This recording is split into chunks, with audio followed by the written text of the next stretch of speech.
when you guys actually start this thing up, what we're going to talk about is we're going to talk about the initial setup. We are also going to be describing how do you actually add an airplane into your performance profile, how would you do a weight and balance, and getting the actual iPad ready for actual flight. And then we'll go into some more of the specifics. And we have a scenario here where we're going to build a flight plan on the VFR side of things and look at some of the functionality that most people miss. Now, this is the standard screen that you guys would see when you log into Foreflight. You'll notice that across the top, what would end up happening is you're going to have a number of features. So we've got the VFR and category. That's going to provide you a drop-down menu. This drop-down menu is going to allow you to select basically the information as it pertains to what you want to see in terms of what type of maps that you want, and then what is the overlay of the maps, okay? As mentioned, we are going to go through all of these features on the left-hand side in detail, and then as mentioned, as Nano said in the Foreflight course that we are almost done putting together, we, because it's not live, we basically have screenshots, or not screenshots, but actual live recordings of us walking through this, and you can actually see the mouse and what we're actually physically clicking on. Now, continuing along the top, just for general reference of where everything is, if we were to go to the next section, this is our flight plan section. So this is where we're going to show you guys how to enter your flight plan, and there's several different ways to build a flight plan. We'll talk about what all of these boxes here on the left and the right-hand side of the screen do. We'll talk about how to build a nav log and go from there. The gearbox, which is the next one, is where all of our settings are hidden. This is just one page where all of our settings are hidden. So in here, we have everything from the screen brightness to, depending on what features you want on and off, we will go through these.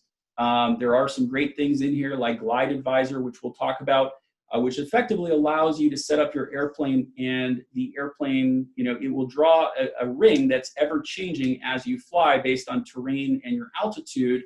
So that way you can basically figure out if you did lose an engine, where or how far you can make it, okay?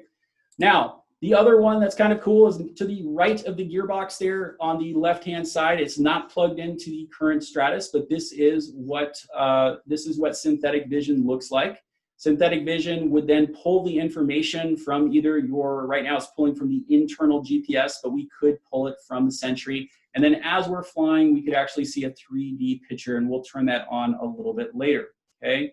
To the right of that, there's a little tiny, what almost looks like a speedometer. And what that does is that opens and closes the menu at the bottom of the screen. And then I can basically put certain information depending on if I want to know how far I am to my next waypoint, what my ground speed is, and we'll show you that as well. The next one that has a clock and a star next to it basically allows you to have pre-programmed routes. If you have favorite routes, or if you're doing check rides, this is usually where we put this type of stuff, or if you have recent routes as well. So here we have a bunch of check ride notes. There's a Grand Canyon leg, I think, of a flight that I did a very, very long time ago.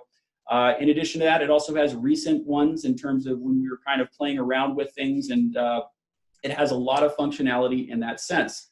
On the left-hand side of the screen, and the lower left-hand side, what you're going to have is it will do a number of things. So what we have on the left is going to be obviously a pencil. So if I wanted to annotate anything on the chart and put something on the screen, or basically highlight something when I'm going over my notes, that is what it allows me to do, which is great as well. The record button is just beneath that on the lower left. The record button allows me to actually get a track log, and it will basically allows me to review my entire flight and look at my altitudes and get all the data points. And actually, I think in the latest release, it provides the most amount of information just because of the fact that it's providing you a 3D view, and you can actually refly the entire trip as you go along. Continuing down, what you're going to have is the one that kind of looks like a line dot, that will zoom in on your actual route. As you guys can see here, where my blue dot is currently located, which is at Camarillo, that is right here on the VFR chart. That's where we are currently located. As we actually start to build ground speed, my blue dot will start to turn into an airplane, and we'll show you how to choose the airplanes. I think mine is set up for a 747. but you guys can choose any type of fun little airplane that they've basically uploaded in there to your desire. Once we look at that, the other things on this homepage are going to be the zoom in, zoom out button. So we're all familiar with the basics of iPads or iPhones, where we can basically pinch and zoom in and then zoom out by pulling our fingers. But the other option is, if we want to do it a little bit more old school, on the left or right-hand side, we can use the plus or minus feature, and that will either zoom in or out, depending on what you're looking for.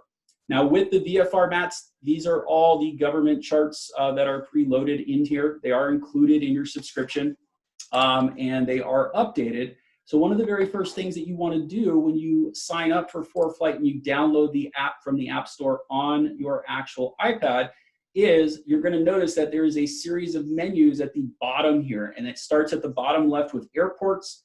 We are currently on the maps page. There's a plate section, which is going to house all of our approach plates for our IFR procedures. In addition to that, it's going to provide information on the actual airport diagrams.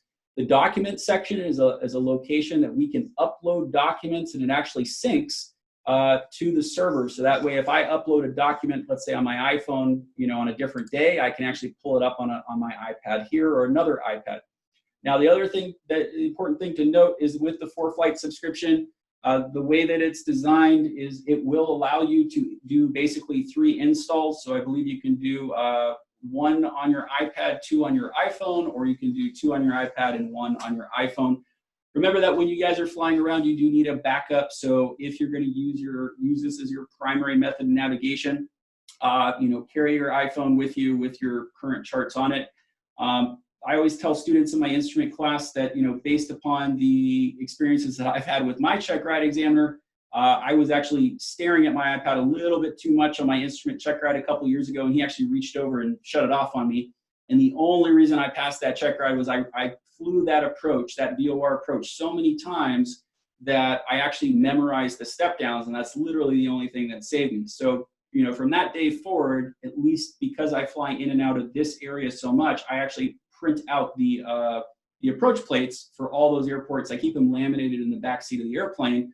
And even if, all my iPads die, I at least have a laminated approach plate that I can go into the airport for. And it may not be, 100% current, but I'd rather have that than nothing, okay?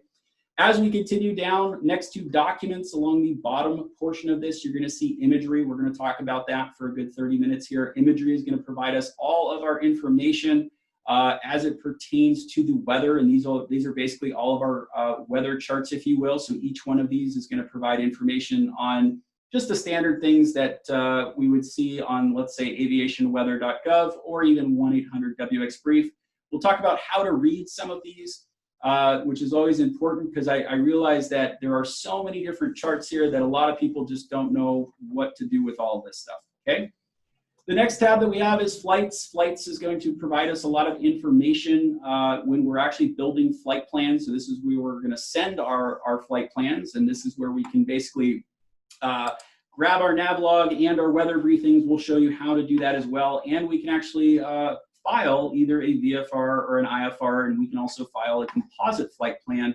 Now, some things, as mentioned, as you guys can see here, is that a lot of us are not going to have things in here like the fuel policy. That is a performance subscription. So things like that are, it's probably going to be a single line. You're not going to have all of these different things with taxi fuel and all of that. Your scratch pad, which is your next one to the right, is going to allow you to write notes. Once again, if you guys have certain iPads out there, the one that I would recommend is one that allows you to write with the iPad pencil. As you guys can see, it does allow you to write down your clearances in a very concise manner. And obviously, if you do it kind of the fat finger method with your fingers, it's still possible, but it's definitely a lot messier. And if you have to write a lot, what ends up happening is that, sometimes it becomes illegible. Now, it does keep all of your notes in here. So whether you're trying to teach a student a hold, or you're just trying to write down a Hobbs time, or, for me, I used to keep a lot of notes on students, like, what went right and what went wrong while we were flying. It kind of allowed me as an instructor to, kind of do a debrief at the end of the flight to know, how everything was going. Now, The last one here is the more column. This is where we're gonna live for the next 20 or 30 minutes as we would do a setup.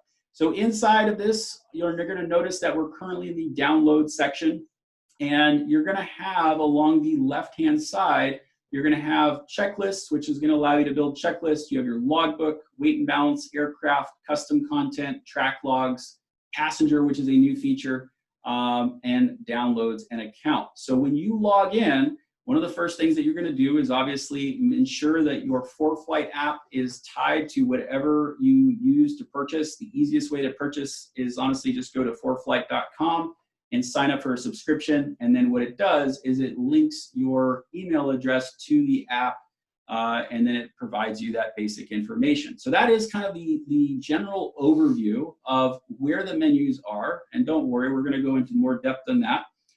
We decided not to do like a YouTube course where we're just going to show you that and then call it a day. We're actually going to dig into each one of these menus. Now,